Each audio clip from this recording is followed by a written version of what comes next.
Hi and welcome. My name is Tolan and I'm the co-founder of ProductiveNewMe. In this video, we're going to go ahead and look at the idea of using the subtotal function within Microsoft Excel. We'll go ahead and look at how to first sort our data and then automatically add subtotals to some section of our spreadsheet and then remove those subtotals with ease. So if you're interested in that, go ahead and join us in this video. All right, if you want to follow along, go ahead and open up exercise file 06.02. You can find a link to download this file in the description section of our video. So, as we used as an example in the last video, here we have a employee spreadsheet, or rather employee reference sheet, where we have things like the employee's ID number, his or her name, hire date, salary, department, and email. Now, let's imagine that there's going to be a case where we want to figure out what the total salary is by department, or the average salary by department, or what was the average hire date, or how many employees do we have by department, or something like this. Now, of course, we could do this manually. The way that we would manually do this would be by perhaps coming in here, and then we could sort the data A to Z.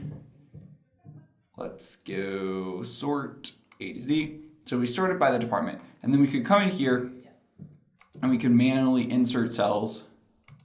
Of course, we actually want to insert cells below. We could insert a cell and then we could say take the sum of these values here, and that would give us a total, right? But there's actually a faster way to do this. We could also take the average. So we could do average.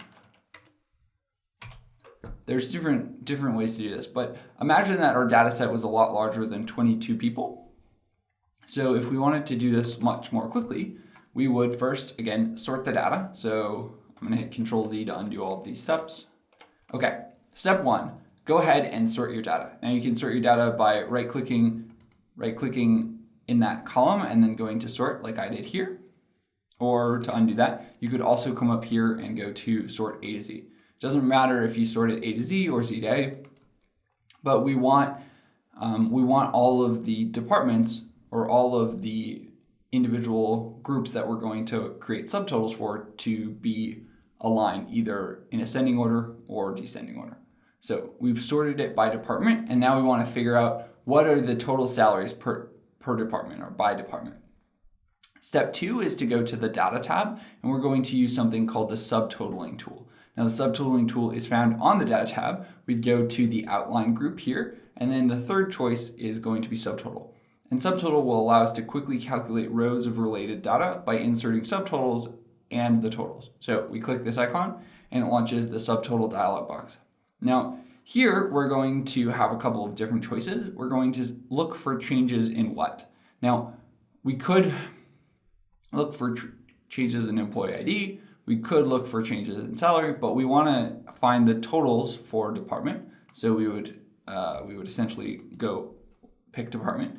And what do we want to do? Let's say that we want to sum these individual items. And what do we want to sum? Not necessarily the email, but the salary. So we're going to look for subtotals of the salary based on department. And we've already sorted by department. Now, the second couple boxes we'll go ahead and look at in a later part of this video, but we can, if we had existing subtotals, we could choose to replace them, which can be useful. We can insert page breaks between individual groups, and then we can have a summary of the data below, meaning like a grand total. So with this, we'll just leave these two boxes checked and hit OK. And then you notice that there's these new lines that are inserted for customer totals. Now I'm going to double click in between column F and column G, and that's going to give us a little bit more space for these new subtotals. So now what do we have? We have essentially new lines that were inserted, and these new lines were inserted at the bottom of each individual department. So here we have marketing, here we have operations, and we have grand total. Now, it's pretty useful because it's essentially used, it's automatically created a function, a subtotal function. So if we were to add up all of these individual items here, and we were to scroll down to the bottom portion of our status bar, Here, our quick status bar would tell us that the sum of that group is 302,000. It's the same as this subtotal. Here we have engineering, which if you were to add these two together, it would equal $120,327.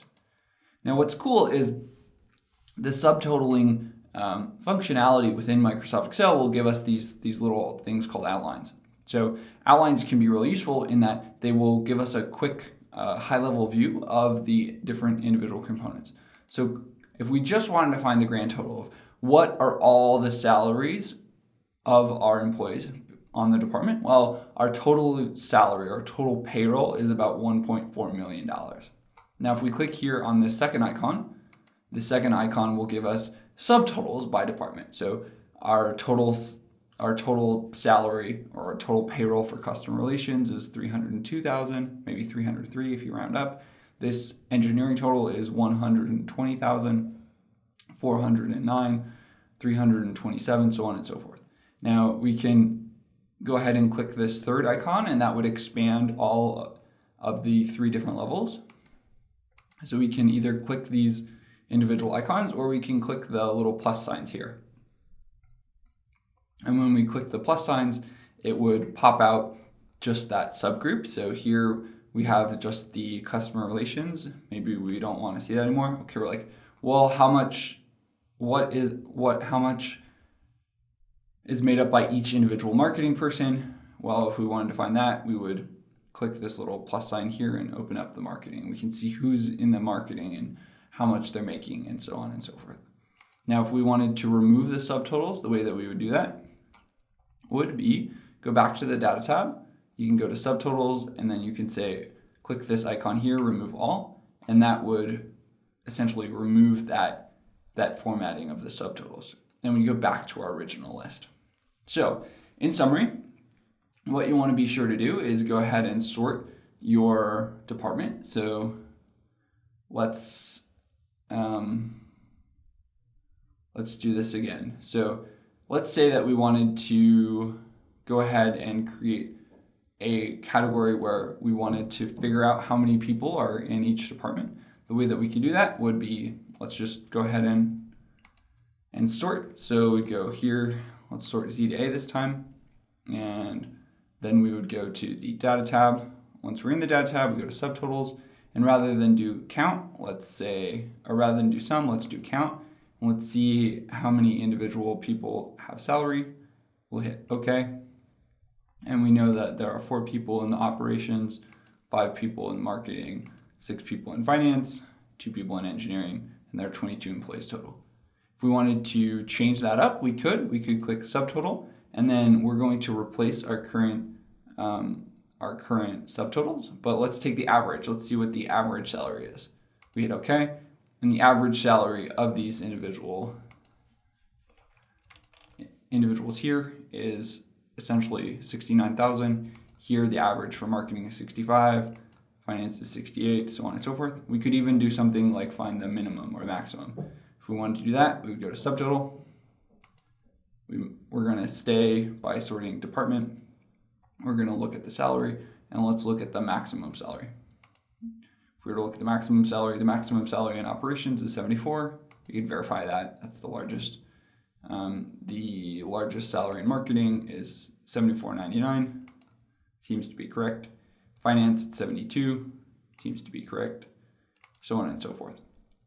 So with that, you now know how to use subtotals and then also remove those subtotals. So in our next video, we're going to go ahead and look at the idea of filtering data within Microsoft Excel.